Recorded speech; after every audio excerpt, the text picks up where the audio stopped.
En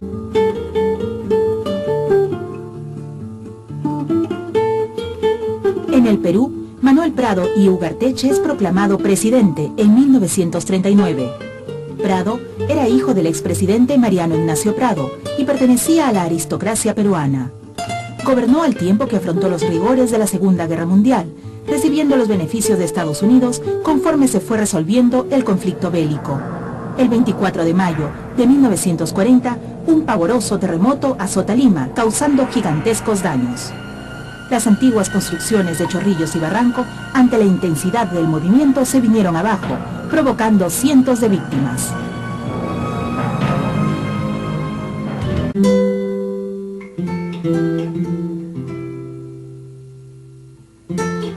La República del Ecuador, que recién se había formado en 1830, al separarse de la Gran Colombia, vivía obsesionada con expandirse. El Perú padecía desde el siglo pasado los reclamos ecuatorianos, que pedían para sí los territorios peruanos de Tumbes, Jaén y Maynas. El 5 de julio de 1941, los ecuatorianos atacaron las guarniciones peruanas del río Zarumilla. El gobierno de Manuel Prado ordenó la movilización inmediata. Tropas peruanas, dirigidas por el general Eloy G. Ureta, hicieron retroceder a los invasores. Este fue el inicio de una guerra que duró apenas un mes y que se extendió por toda la zona del Zarumilla y la región amazónica oriental. Las tropas peruanas ocuparon la provincia del Oro. Ecuador pidió una tregua y se rindió. En enero de 1942 se firma el Protocolo de Río de Janeiro, que establecía la frontera entre ambos países. Después de la firma, el Perú retiró sus tropas del Ecuador. El capitán de la Fuerza Aérea del Perú, José Abelardo Quiñones, escribió un capítulo en el libro de los héroes al inmolarse defendiendo la patria. En los combates aéreos merece una mención especial el cuerpo de paracaidistas.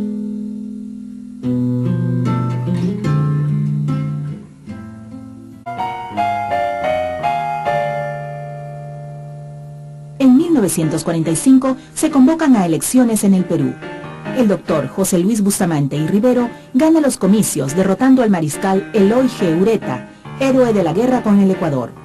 Bustamante y Rivero era el candidato del Frente Democrático Nacional, formado por intelectuales y políticos de tendencia moderada, que recibieron todo el apoyo de los agroexportadores y las Fuerzas Armadas. Bustamante y Rivero negoció con el APRA su vuelta a la legalidad, a cambio de los votos apristas para su candidatura. Tras muchas deliberaciones, Haya de la Torre aceptó el acuerdo a cambio de la mayoría parlamentaria y la inclusión de 2 apristas en el gabinete ministerial. Ya en el gobierno, el APRA obligó a poner en práctica un programa de subsidios y controles de precios que originarían un grave desabastecimiento y la consiguiente especulación en los mercados. Esta situación produjo un clima de grave inestabilidad social. En 1947, la bancada aprista no se presentó a la instalación del Parlamento. Entonces, la derecha llamó a formar una alianza nacional contra el APRA. La violencia llegó a su clímax con el asesinato de Francisco Graña Garland, director del diario La Prensa, opositor al APRA. Bustamante intentó un último esfuerzo con el Movimiento Popular Democrático, pero quedó atrapado en una suerte de fuego cruzado. En este clima enrarecido, el APRA buscó apoyo en las tropas, mientras la derecha llamaba a los altos mandos militares. La crisis terminó en 1948, con la sublevación en Arequipa del general Manuel A. Odría, quien a la postre relevaría a Bustamante en el poder.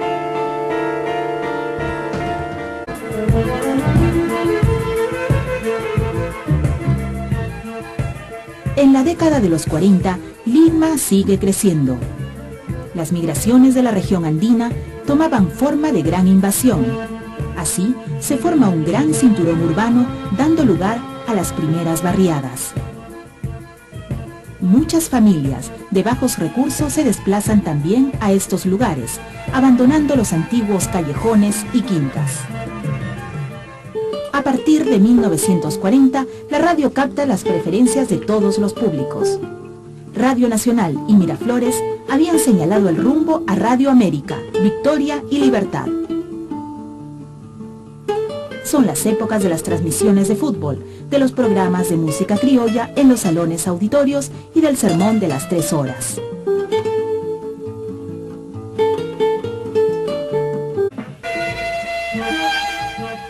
Se consolida en el Perú la literatura agraria con las obras de Ciro Alegría y José María Arguedas. La denuncia de un mundo injusto en los Andes, donde viven miles de peruanos, se torna más fuerte en los contenidos antes que en los hallazgos formales. Obras como Los perros hambrientos de Alegría o Jaguar Fiesta y Agua de Arguedas retratan con crudeza estas realidades.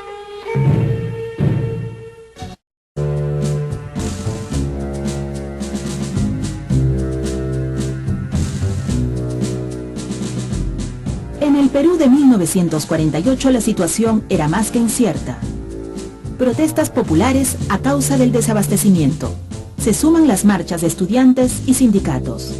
El ejército y los sectores oligárquicos presionaban para que se tomen acciones drásticas contra el APRA, que gozaba del apoyo popular. En febrero del 48, Bustamante elige un gabinete militar y acusa al APRA de preparar un complot. Los apristas optan una vez más por la rebelión. En la mañana del 3 de octubre de 1948, algunos oficiales del ejército, junto con la marinería del Callao, se sublevan, asaltando barcos de guerra e intentan tomar el castillo del Real Felipe. Tras un corto pero sangriento combate, la revuelta fue controlada a las 4 de la tarde. Se dice que hay un centenar de subversivos muertos.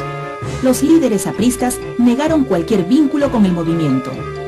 Aya de la Torre pasó a la clandestinidad y en 1949 se refugiaría en la Embajada de Colombia. El ejército exigió al presidente mano dura contra el APRA, pero Bustamante se negó rotundamente. Entonces, los militares y la oligarquía le retiraron su confianza. El Perú vivía un clima de inestabilidad política con una inflación galopante y las protestas a la orden del día. El 27 de octubre de 1948 estalla en Arequipa la Revolución Restauradora, liderada por el general Manuel A. Odría. El nuevo gobierno de Odría juramenta el 3 de noviembre. Como diría el poeta Martín Adán, todo había vuelto a la normalidad y el Perú lucía un nuevo presidente militar y también su primera medalla de oro conseguida por el tirador Edwin Vázquez en las Olimpiadas de Londres. En el Estadio Nacional se rinde homenaje a la delegación y luego impone medallas de oro a Edwin Vázquez, el campeón panamericano de tiro que representó al Perú en las Juegos